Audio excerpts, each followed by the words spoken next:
ದಾಸಹಳ್ಳಿ ವಿಧಾನಸಭಾ ಕ್ಷೇತ್ರದಲ್ಲಿ ನಮ್ಮ ಅಧ್ಯಕ್ಷರು ಆಗಿರ್ತಕ್ಕಂಥ ಮುನ್ಷಾಮಣ್ಣವರು, ಇಲ್ಲಿ ನಮ್ಮ ಹಿರಿಯ ನಾಯಕರಾಗಿರ್ತಕ್ಕಂಥ ಅಂದಾನಣ್ಣವರು, ಮತ್ತು ಈ ವಾರ್ಡಲ್ಲಿ ಅಭ್ಯರ್ಥಿ ಆಗಬೇಕು ಅಂತೇಳಿ ಜನರ ವಿಶ್ವಾಸನ ಗಳಿಸಿರ್ತಕ್ಕಂಥ ಹನುಮಂತರಾಜಣ್ಣವರು, ಶ್ರೀಮತಿ ಹನುಮಂತರಾಜಣ್ಣವರು, ಈಗಾಗಲೇ ಭಾರತಿ ಹನುಮಂತರಾಜಣ್ಣವರು ಅವರೇನು ಪ್ರಾಮಾಣಿಕವಾಗಿ ಕೆಲಸ ಮಾಡ್ತಾ ಇದ್ದಾರೆ. ಇಷ್ಟು ಹೊತ್ತಿನಲ್ಲೂ ಸಹ ಇಷ್ಟು ಮಳೆ ಹೊಡಿತಾ ಇದ್ರು, ಜನ ಅಲುಗಾಡದೆ ನಿಂತಿದ್ದಾರೆ.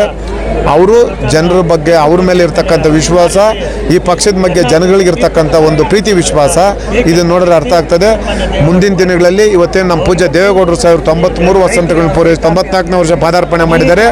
ಆ ತಾಯಿ ಚಾಮುಂಡೇಶ್ವರಿಯ ಪಾರ್ವತಿ ಪರಮೇಶ್ವರ 100 ವರ್ಷಕ್ಕೂ ಹೆಚ್ಚು ಕಾಲ ಅವರಿನ್ನೂ ಇದೇ ರೀತಿ ನಮಗೆಲ್ಲರಿಗೂ ಸಹ ಆಶೀರ್ವಾದ ಮಾಡಿಕೊಂಡು ಈ ರಾಜ್ಯದ ಅಭಿವೃದ್ಧಿ, ದೇಶದ ಅಭಿವೃದ್ಧಿಗೋಸ್ಕರ ಅವರು ಅತ್ಯವಶ್ಯಕವಾಗಿದೆ. ಹಾಗಾಗಿ ಅವರು ಇದೇ ರೀತಿ ಈ ಪಕ್ಷದಲ್ಲಿ ಕೆಲಸ ಮಾಡ್ತಕ್ಕಂಥ ಶಕ್ತಿಯನ್ನು ಈ ರಾಜ್ಯದ ಜನರಿಗೆ ಅವರ ಅವಶ್ಯಕತೆ ಇದೆ.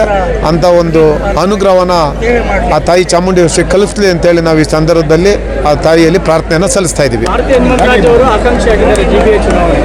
ಭಾರತಿ ಹನುಮಂತರಾಜ್ ಅವರು ಈ ವಾರ್ಡಲ್ಲಿ ಆಕಾಂಕ್ಷಿತರಾಗಿದ್ದಾರೆ. ನಾವು NDA ಅಂಗಪಕ್ಷ ಆಗಿದ್ದೀರಿ. ಕುಮಾರಣ್ಣವರು ಯಾರಿಗೆ ಟಿಕೆಟ್ ಕೊಡಬೇಕು ಅವರಿಗಾಗಲೇ ಇರೋ ವಿಶ್ವಾಸವನ್ನು ಗಳಿಸಿರ್ತಕ್ಕಂಥದ್ದು, ಈ ವಾರ್ಡ್ನಲ್ಲಿ ಅವರು ಮುಂಚೂಣಿಯಾಗಿ ಕೆಲಸ ಮಾಡ್ತಾ ಇರ್ತಕ್ಕಂಥದ್ದು ಗೊತ್ತಿದೆ. ಇದೆಲ್ಲವನ್ನು ಕುಮಾರಣ್ಣವರು ತೀರ್ಮಾನ ಮಾಡಿ, ನಮ್ಮ ಪಕ್ಷದ ಹೈಕಮಾಂಡ್ ಏನಿದ್ದಾರೆ ಅವರು ತೀರ್ಮಾನ ಮಾಡಿ ಯಾರು ಜನರ ವಿಶ್ವಾಸವನ್ನು ಗಳಿಸಿದ್ದಾರೆ ಅವ್ರ ಬಗ್ಗೆ ತೀರ್ಮಾನವನ್ನು ಮಾಡ್ತಾರೆ ಚುನಾವಣೆ ಬಂದಂಥ ಸಂದರ್ಭ. ಭಾರತಿ ಹನುಮಂತರಾಜ್ ಅವರು ಈ ವಾರ್ಡಲ್ಲಿ ಆಕಾಂಕ್ಷಿತರಾಗಿದ್ದಾರೆ. ನಾವು NDA ಅಂಗಪಕ್ಷ ಆಗಿದ್ದೀರಿ.